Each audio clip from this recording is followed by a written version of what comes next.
Hey, what's up, everybody? Welcome back to Voices from the Mausoleum. In today's edition of Top 5 Influential Horror, we have horror author L.J. Dougherty with me. And he's going to be talking about his top 5 influential horror movies and why he picked them. I guess we can just go in order of the way you sent them, if that works. Yeah, that's fine. Okay, cool. So our first one's going to be Abbott and Costello meet Frankenstein.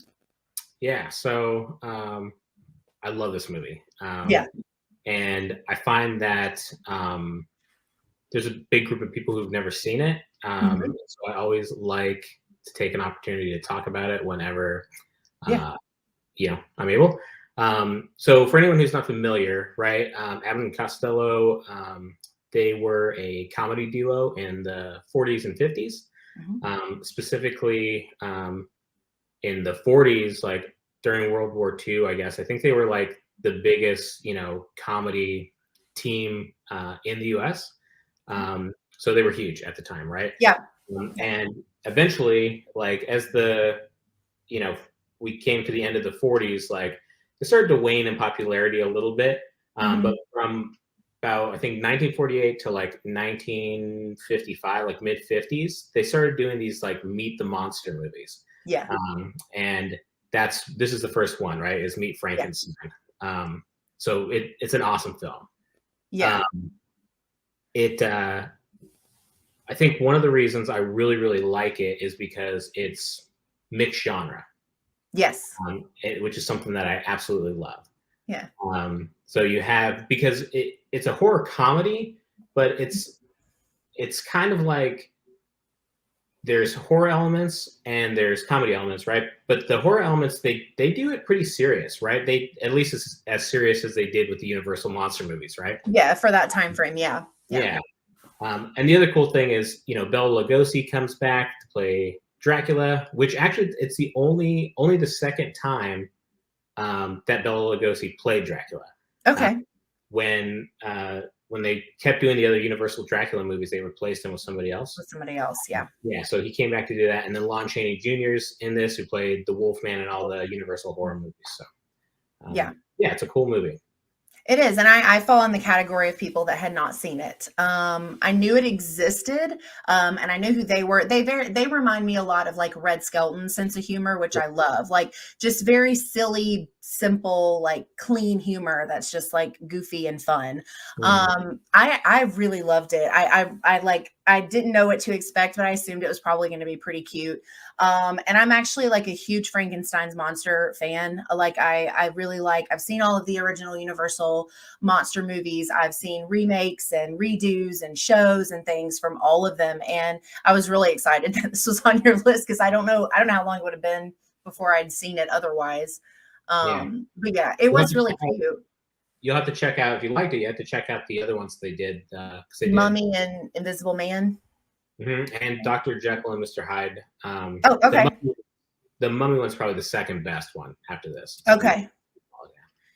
Yeah, because I know it introduces Invisible Man at like the end of it, the very end. Right. Yeah. Spoiler alert. Right. Yeah. It's really old. Yeah. I liked it a lot. So what do you think it is about that one, other than it just being like a good movie that kind of like lingers for you? Is it because it's a mixed genre? Like, is that just really? Yeah, I think that's why it's a big influence for me is the mixed genre aspect. And like tonally, right, they do just a great job of like executing the tone they're going for. Because like I was saying, like the comedy parts, like they're funny, right? And then what's supposed to be the horror parts, they're scary, right? And so like I think that they really executed that well because they don't do it like a parody. Right. No, right.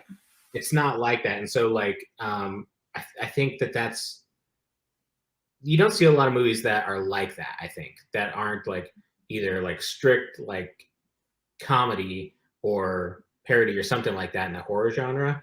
I mean, I'm sure there's some, right? But there's not that many, and I think that this is one of the best of them. And I think it's too that like the ones that try to do it, it's not maybe executed that well, because it tends to just come off as hokey, I think. It happens, and then that's usually what happens, and all of the suspense and the horror elements get kind of like tucked under a rug because all you're seeing is these awkward, funny scenes that just aren't done very well. I've seen that quite a bit. Mhm. And it's actually why I tend to not like parody horror, is because it's just too much. Like it's just silly, and I Yeah. don't know. Like I just prefer it to be kind of like this. Like this is what it would have. This would have been exactly what it was meant to be in the time frame. So yeah, no, I Mhm. agree. That's a good one. And you kind of do mixed genres in your writing, right? Yeah, like, yeah, exactly. So my Yeah, first book is definitely mixed genre, I was and the thinking follow-up that. Yeah, is mixed genre as well, yeah. yeah. Yeah, and it's kind of, and we'll talk about this a little bit in one of the other, choices I made too, but Okay. a good way to look at it, I think, is like, it's almost like it's the Universal monster movie, right? And then they Mhm. just dropped these, comedy characters into the middle of it, is what it Right. feels like, right? And so it's Yeah. almost like if they weren't there, you would still have, right, the same horror, Right. right? Yeah. Yeah. So it's I agree with cool that. just to have like characters from a completely different genre out of their element dropped in Yeah. there. So yeah, Yeah. No, I agree. I think that sums it up pretty accurately, yeah, actually. Yeah. Yeah. No, I'm glad. I loved it. I thought it was really cute. I had not seen it, and now it definitely makes me want to see the other ones just out of yeah. sheer curiosity. Um, yeah. So your number two is Alien. Alien, right? Yeah. Yeah. So that's probably a pretty popular choice when people talk about their favorite horror films. Um, but for me, like my love for this movie, like started years and years and years before I ever even saw it. I Yeah. remember like walking through Blockbuster as a kid Yeah. and like going down the horror section, right? And looking at all the movies that my parents wouldn't let me watch yet because I was Right. a little kid, right? Yeah. And I remember seeing the covers for Alien, Aliens, and Alien 3, Mhm. and just thinking like, man, I cannot wait till I'm old enough to see those, right? And I remember like picking them up and looking at the back cover art and stuff Yeah. like that.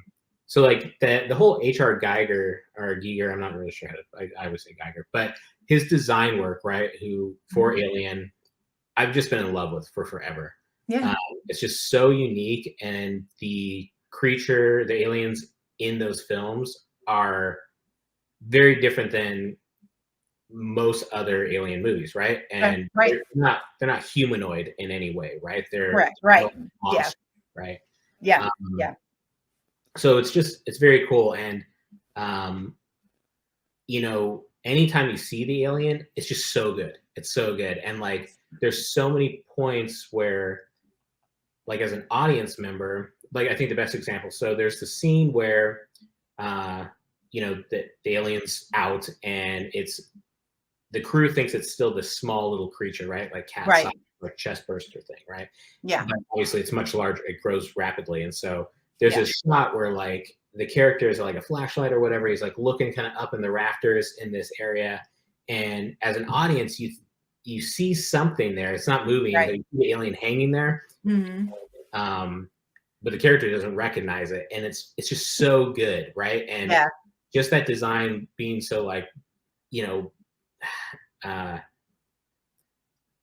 part, living organism, and then it also kind of looks like pipes and stuff like that. It just blends Yeah. so. It's like the cinematography is amazing, the sound is amazing, Yeah. and talk about like a fantastic character, right? With Sigourney Weaver's character, right? Yeah. Ripley. Is just so good. It's so Yeah. badass, and it's just written so well, and she acts it so well, and it's you don't get a lot of, maybe you get a little bit of it, but like in the first film, but really the series overall really becomes about motherhood, Right. um, Yes. and it's just such a great theme and such a great way to do it, and yeah, I mean I could talk about that film for forever. Yeah. I'm a huge fan of the franchise. I remember it was funny because I had not seen the original. I don't think as like a young adult at the time that Prometheus came out in theaters. So like I went to see, I'd seen all of them. So I was like, well, I should go see this too. So I went to see it in theaters, and I was like trying to remember, like, piecing together the story and the things that I remembered from seeing it. So I actually went home that night. I was like 22-ish, 23.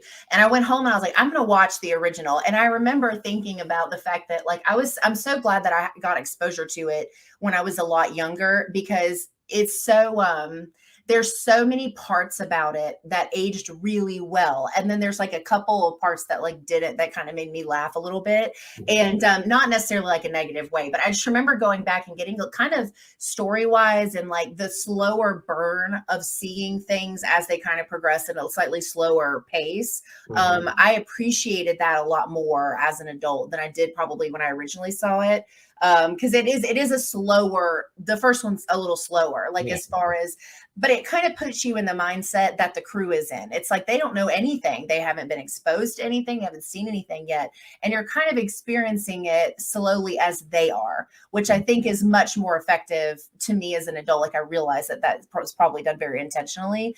But yeah, I think Alien is kind of a staple in horror. It's my best friend always argues that she's like, is alien, anything alien or sci-fi is like really horror. And I'm like, well, aliens essentially are creatures, like, or monsters. Like like this one is definitely more of like a monster than like something like it, we're not looking at something that could potentially be a human. Like it almost looks robotic in a lot of ways. So it's a very effective franchise. And I've loved, I think, all of them except, I mean, Prometheus kind of fell a little lackluster as far as the originals, but other than like a few nostalgia things, but it is a really great franchise. I like that one as well. Yeah, it's killer. I love it. Yeah, that's a really good one. Let's see. Oh, the third one was The Shining. Yeah, The Shining. So The Shining is probably not just like one of my top 5 most influential horror films. The Shining is probably in my top 5 favorite films of all time. I can't tell you like how many times I've seen it, and I could talk about this movie for like days on end. Like, there's so many different topics to talk about with it. But for me, one of the reasons why it's so influential is because of how specific it is in every detail, right? It's just like everything is mapped out, and everything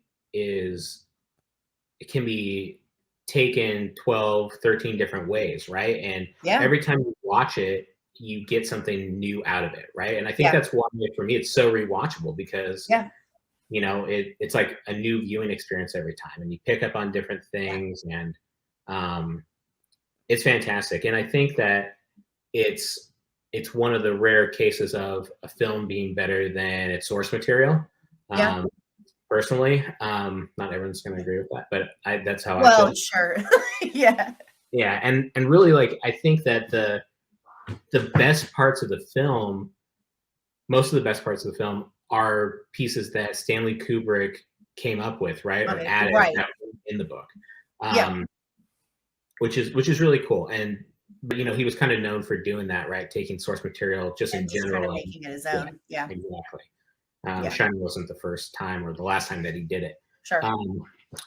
And The Shining, it's so like, the tone again is just like Abbott and Costello, a completely different tone, but it masters the tone, right? From the very beginning to the very end, like you're filled with like just like this overwhelming like dread, right? There's not a lot of like jump scares, right? There's a couple, but that's not what it relies on to scare you. It relies on this like I said, this sense of dread that's just like permeating through every single scene. And I think very few films do that for me anyway, and make me feel that way. I think The Mothman Prophecies is a great one that does it. I think The Witch does it really well. But this film for sure, I think, masters that. Yeah, I always like to say that I feel like, as far as looking at it from the book versus the film, I feel like it's kind of its own entity. Like it has like, it's almost like sometimes it feels a lot more like it was influenced by rather than based on, if that makes sense. I mean, because when you think about like the number of things that were added that really, like you said, that the bigger things that were not in the story, like the twins are not in the book, but they're like one of the creepiest parts of the movie.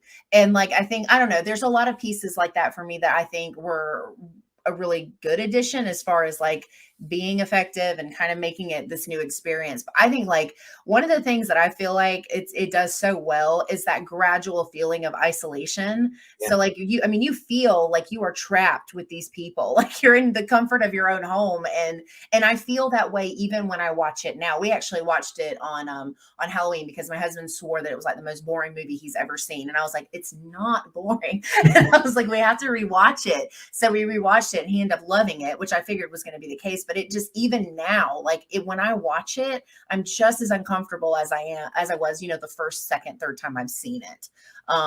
So it holds up really well too. And there's not many movies that I feel like can make me feel that way either, let alone this long after having seen it so many times, being in, you know, 2021. Like it just is it's crazy effective still, which I love about it too. Yeah. Yeah. Yeah, for sure. It, you know, even the, like I mentioned, I think I mentioned the music, but like Music it has these like parts throughout where the musical, you know, score and the notes, like they are hitting at the, you know, the same time that like Jack is doing something very physical, right? Whether right. it's throwing the ball or whether it's him like doing one of having his fit and going like this with his hand. Sure. It's kind of an old timey thing, like as far as films go to like do the music like that, Right. because it can be a little hokey, right? It can be a little silly if you don't do it right. Yeah. Yeah. I can see that. But it's done so well that like you don't really even notice it the first time you watch it, or maybe Yeah. even the second time you watch it. It's one of Yeah. those things where you're like, it really connects you, right? So if you hear that music separately, or if you're standing in the other room and it's playing where you can't see it but you can hear it, like you know, yeah, it's that visual or that audio cue that ties you back in. Yeah. No, it does. And there's so many like different theories, right? And like conspiracy theories and things like that are Oh, on this film, right? And that's true. Yeah. and it's so cool that it's had such an impact on so many people that like they look at it that deeply, right? And they're like, to even have those. Yeah. you know, it obviously like the fandom isn't anything like, you know, like you know, superhero films or Star Wars or anything like that, right? But like for a single film in the horror genre to still be dissected and stuff as much as this film is, like however many years, what was it, 1980? So however many years later, like that's pretty cool. It's pretty impressive. Yeah, it says a lot about the film as a whole, for sure. And I think it was on, I'm trying to remember, I think it was on like one other person's list, which kind of surprised me. I thought that one was going to be one that was on like a lot of people's list, but it's always interesting to hear like when people choose that as like a favorite, or especially something that you would consider like influential, the reasons are never the same. And I think that's amazing, because like we can sit down and watch the same movie and walk away with totally different perspectives and opinions about whatever it is that we just saw, which has kind of been the fun. I think one of the funner things about doing these conversations, because like for me, like I say this pretty much the same things about The Shining every time, but but always hearing what other people notice. It's like then when I go back and I see it, or I go back and I think about it, I notice and think about things just maybe like a little bit differently. Like even learning stuff about the film. So I learned like one of the things that I learned about it, as far as like just kind of behind the scenes sort of thing, was that the argument that when he yells at Wendy, not when she has the baseball bat, but the scene before that, when he just like snaps at her about coming in and interrupting him. Like he talks about, like there was an interview I guess that he did, but he talked about how like he wasn't like the best husband in those days in general, and he used like arguments and personality traits and like behaviors that he would have in real life that he knew were kind of shitty, and then he would translate them into that scene and the moment. And like I think knowing that, when I've seen it since then, it just hits so differently, and it makes it feel even more realistic than it felt before. So it's always like, it's to your point, like every time you watch it or you learn something new or people bring up something new about it, it changes the experience, and you just kind of look at things a little bit differently. Yeah, and like I think that's really interesting, and I think that the characters as a whole, especially Jack, right? You start with that, like the film does such a great job of putting you in his mindset, right? Like when he's agitated, like you almost feel agitated, right? Yes. When he's like bored, or like, when he's throwing the ball and stuff like that, like you're like in his mindset. When he Yeah. sits down at that bar, really wants a drink, it's like, yeah, I'd like to have a drink, Right. um, it's it's really cool, and I think that's what makes it not boring Yeah. when for a good portion of the film not a lot happens, right? Right. That's Except true. them being there, right? And so I think you're not bored because they're not necessarily bored, right? They have Yeah. other emotions, they're frustrated or whatever.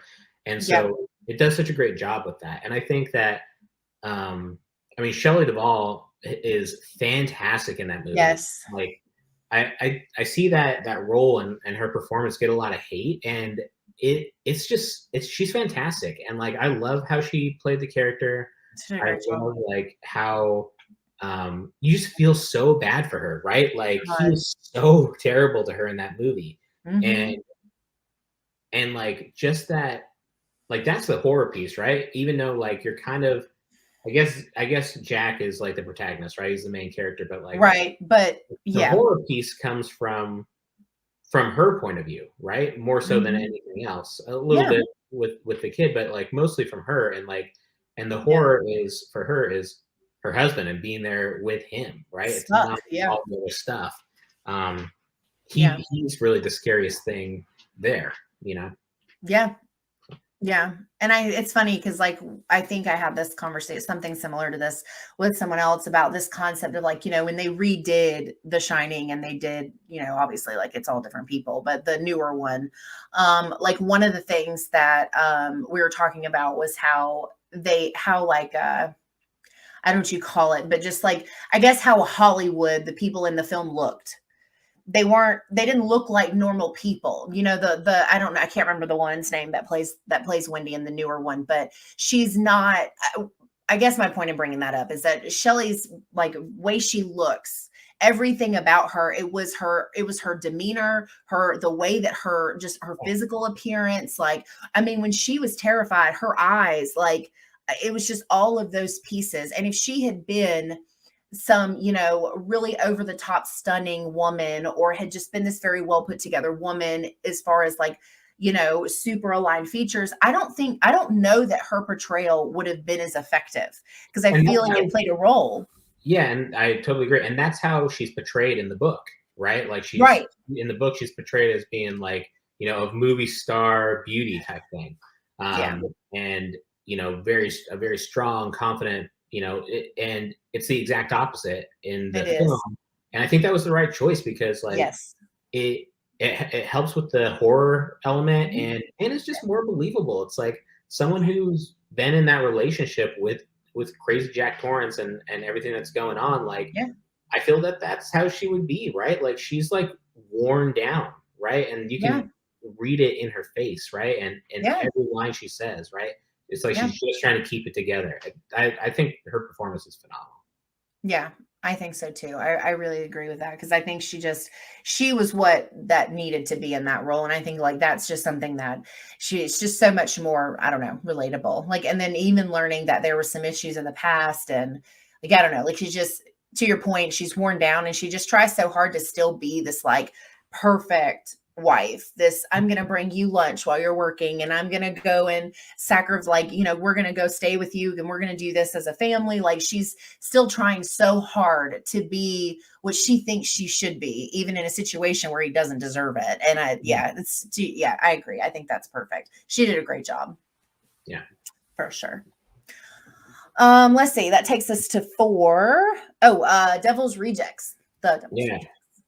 So big turn here in Yeah. so Yeah. Devil's Rejects, yeah. So I love Rob Zombie. Okay. I think that his films are hit or miss, but Sure.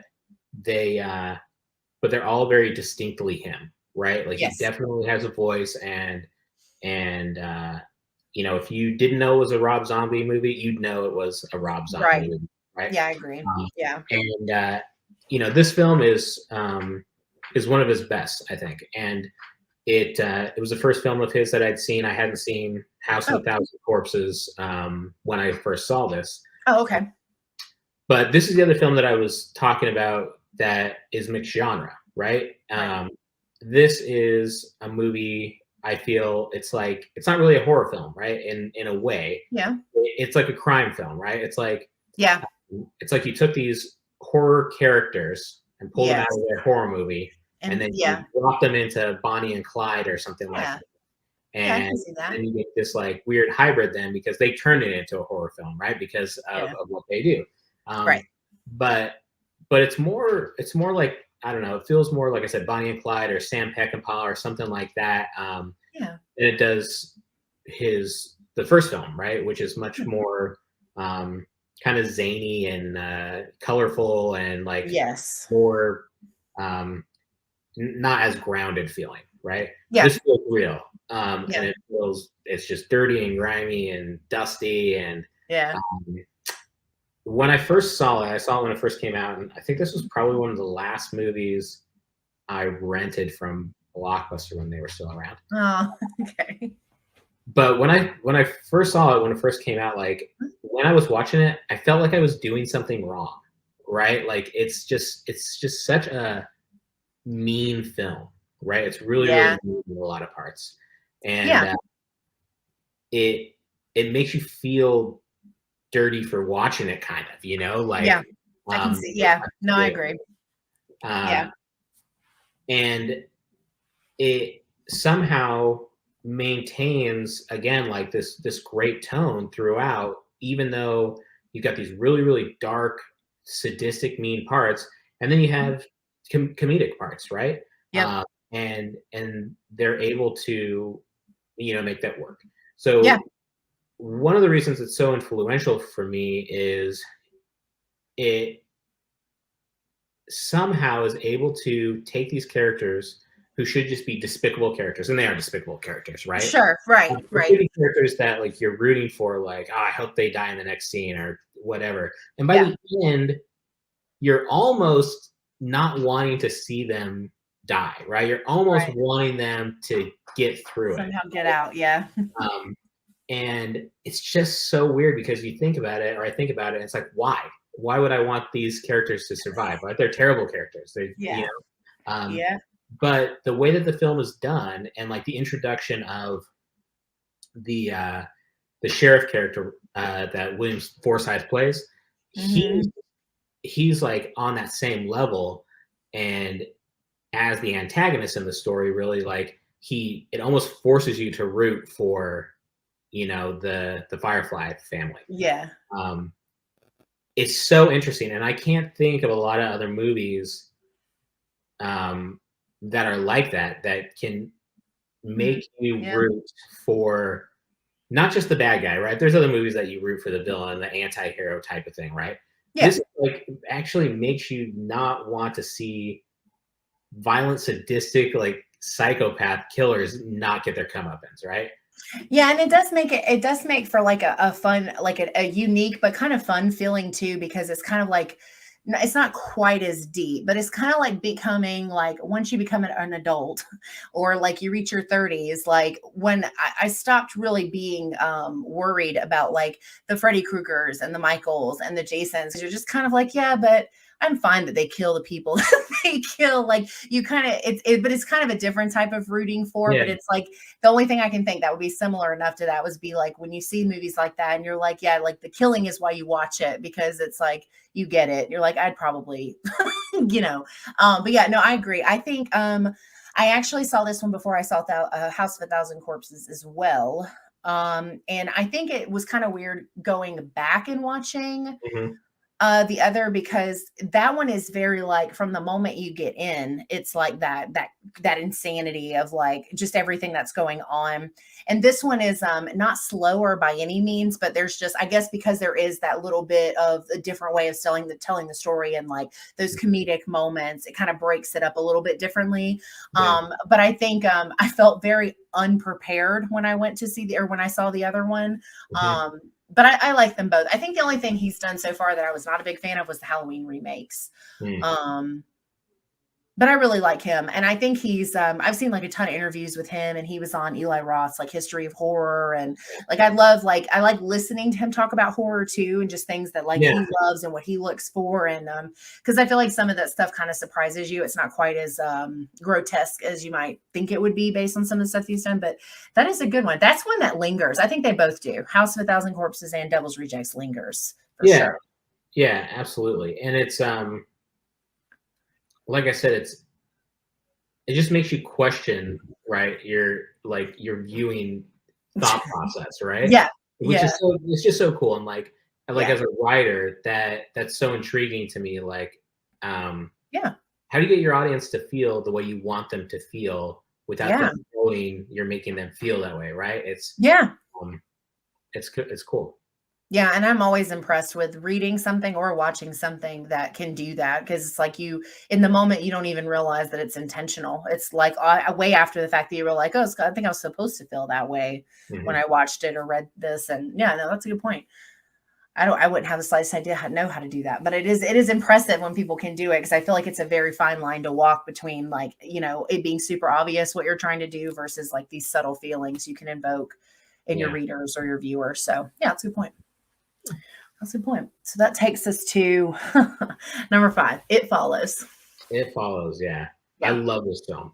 Yeah. Uh, so creative, and the main reason it's so influential for me is it creates its own lore, right? And Yes. it comes up with this very unique take on what essentially boils down to at its core as a slasher film. Yeah. um it's kind of set up that same style. Yeah. It It's feels like also a slasher kind of film. a Yeah. yeah it's Yeah. also kind of a creature feature, right? But Yes. it's like I said, it makes up its own rules and creates Mhm. something fresh, or a fresh approach to an old horror staple. Yeah. And I love. I mean, the soundtrack's fantastic, Yeah. I liked and the music. everything is like intentionally ambiguous in the film as far as like when does it take place, right? Like Yes. new What cars, old season of the cars. year is it? Like, Yeah, exactly. yes. Yeah, The it Yeah, is. I mean the weather, right? You That's have no idea.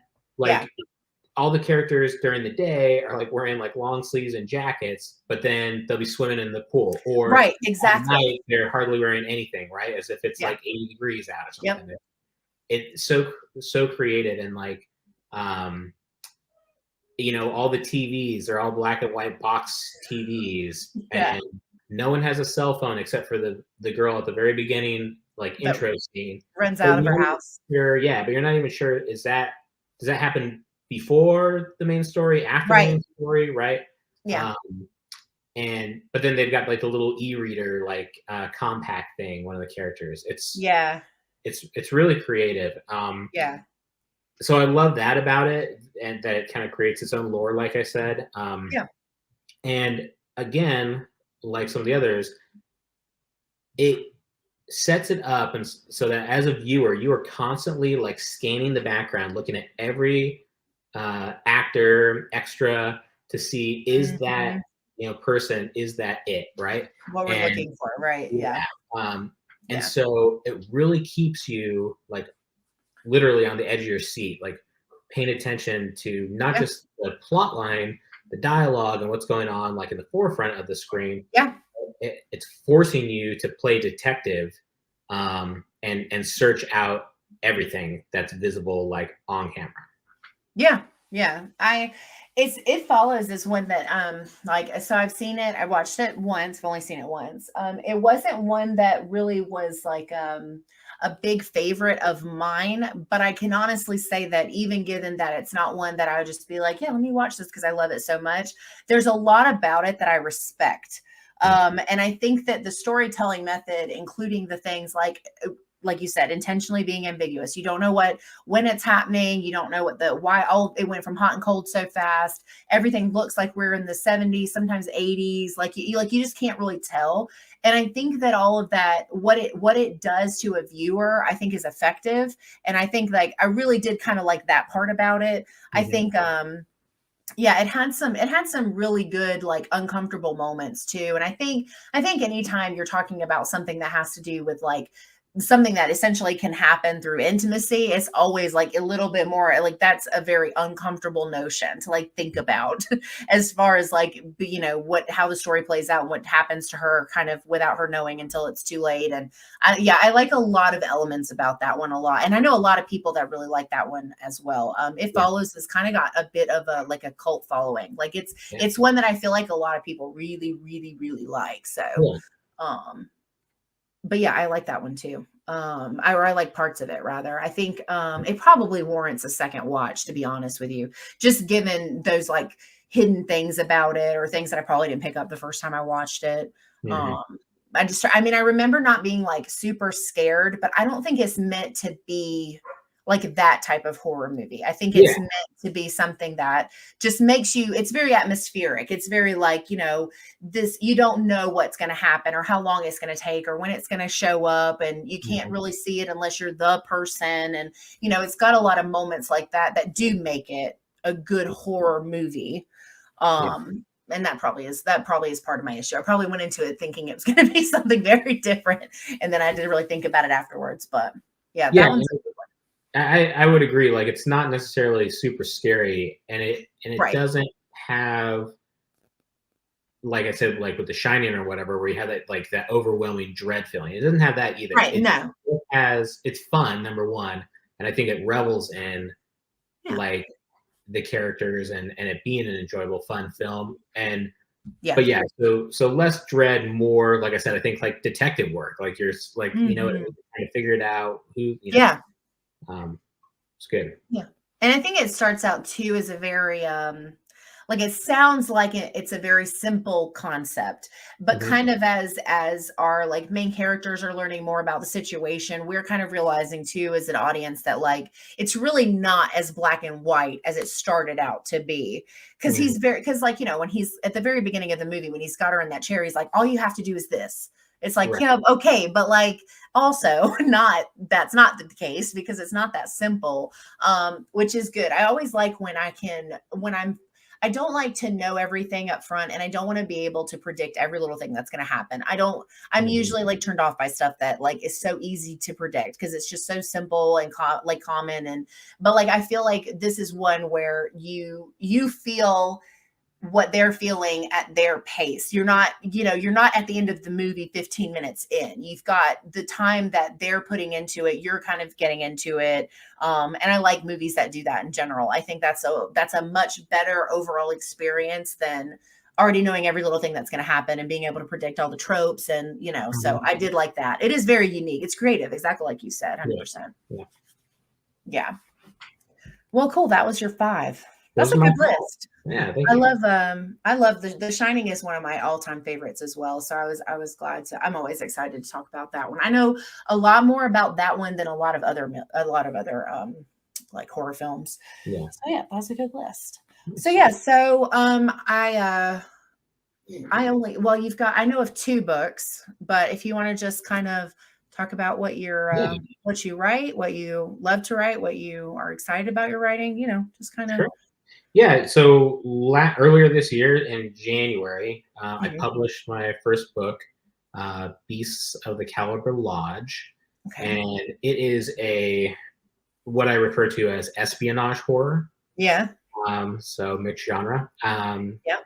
and it's about a team of Nazi hunters in the '60s, Okay. and they're tracking down escaped war criminals, Mhm. and one of their leads brings them to this elite hunting lodge in the Alaskan wilderness called the Caliber Lodge, Okay. and the our main character has to go basically undercover, right? Because he has to identify whether or not one of these They people, are. yeah, is Yeah. this escaped Nazi. Right. And when he gets there, he realizes that a little too late. He realizes that it's not just a normal, elite hunting lodge. They're Mhm. hunting something very specific and secret, and they're hunting Bigfoot. They're hunting Sasquatches, Yeah. uh, and so it becomes kind of a creature feature story. Uh, Yeah. So it's fun. It's cinematic, ultra violence, and Yeah. yeah, it was a lot of fun to write. And in January of next year, so 2022, Right. I'm releasing the follow up, which is called Primal Reserve. Hmm. So that comes out on January 19th. And it's I guess it's a sequel, but I kind of look at it more like it's a continuing story with some of the same characters, right? Okay. Kind of like how Indiana Jones and the Temple of Doom, right? Is Okay. or Yeah. Last Crusade, right? Like if you saw the other ones, then you'll I think appreciate it a little bit more, but Right. you don't need to see the other It's ones. not necessary to be able to follow along. Yeah, Okay. and that one takes place in on a riverboat along the Amazon River. So Okay. completely different setting, uh, Yeah. and traveling down the Amazon River in search of this escaped Nazi as well. That has set up a wine vineyard deep in the middle of the Amazon. So Oh. um, again, creature feature elements in it. Yeah. I'm really excited about it. Hope people dig it. The handful of people who have read it so far and were happy or kind enough to read it and give me some solid blurbs. Yeah. Seemed to really enjoy it and enjoyed it more than the first one even, which was Oh, great. okay. Yeah. So really excited about that. Yeah. And I got a handful of other stories in various stages of development. I have a novella that I finished that I'll release sometime next year. That's unrelated to the other books. Okay. It's horror as well. Okay. Um, much more grounded, no creature stuff, Okay. and very very different. I'm interested to see what my beta readers think of it that Yeah. are reading it right now. So I don't know. Yeah. Probably summer or something. I'll release that one. I don't want to release them Okay. too close together Oh, to yeah. Sure. give them some breathing room. Yeah. Let them have their own moments. Yeah. Yeah, yeah. Yeah. I love anything that's got monsters or creatures of any kind in it. I can honestly say that I took a very long break from reading. I had like life happened and I just didn't make and now I'm like slowly getting into the habit of like making time for it again.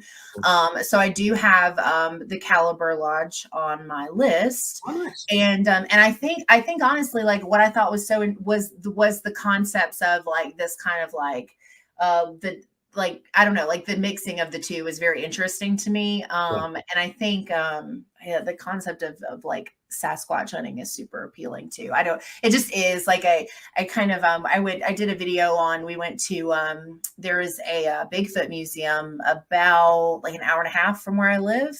Oh, cool. And it was like such a cool like I didn't know what to expect going into it because I'd never been to one, but like it ended up actually being like a phenomenal day. Like it ended up being like this really, really like very serious and focused place. And the people that worked there were great. And anyway, it was a really good experience. And it kind of just kind of like encouraged me to want to look more into like lore and like so then it kind of I think coincided around the same time that I think I started following you on Twitter. I was like, oh, I was like, huh, maybe that's meant to be because like I just that's a really interesting concept. So I'm excited to read that one. And I know you posted about the cover reveal for the second. It looked amazing. So Yeah, thank you. Yeah, I hope you enjoy it. I hope it lives up to your Bigfoot standard.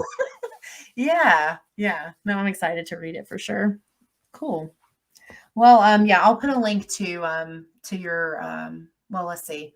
When this comes out, if your second one is out when this comes out, I'll put a link to that one as well. But I know I'll put a link for the first one for sure. Awesome. Thank you so much. Yes. Well, thanks for taking some time out. Talk to me about your horror movies. Yeah, for sure. Thank you for inviting me. Anytime. Yeah. I always will make time to talk about horror films. Oh my God, I know, right? I tell people all the time, like I don't have enough people in my life to talk about it. So this has been like almost like a diary entry. Like you just got to get it out. So it's been really nice to be able to do it. And like I said, everybody's got such different perspectives. It's been really cool. So for sure. Yeah, this is a great conversation. I really appreciate it. Yeah, thank you. All right. Well, Yeah, I'll let you get back to your evening. All right, you as well. Thanks. And whenever this when this comes out, I'll post about it on the socials anyway, but I'll probably DM you the link so you'll have it as well. Awesome. Yeah, I'll share it Um, around. yeah, thanks. All right, Well, cool. yeah, Well, thanks thanks again for again. having me, and Yeah. look forward to seeing it, and look forward to seeing the other videos that you do with the other guests. Yeah, yeah, I'm excited. They're going to be really good for sure. They start in January, so Nice. Cool. cool. All right, All right. thanks. Well, enjoy your holiday. Oh, thank you. You too. Yeah. All Okay. Bye. right. Hey guys, thanks a lot for hanging out and watching our top 5 influential horror movies. I'm really enjoying doing these episodes. They are a lot of fun, and I am really enjoying the interactions I'm having with other people in the horror community. So I hope you are enjoying watching them as much as I am having them. These episodes will be also listed on our podcast, which will be in the description below. And you can go there to listen to the full episode without the cuts that we had to make for time references for YouTube. And yeah, make sure you circle back. There's going to be 11 episodes total. So make sure you're caught up on all of the ones before and after. And I hope you guys enjoy the rest of your week and enjoy your weekend. We will see you in the next one.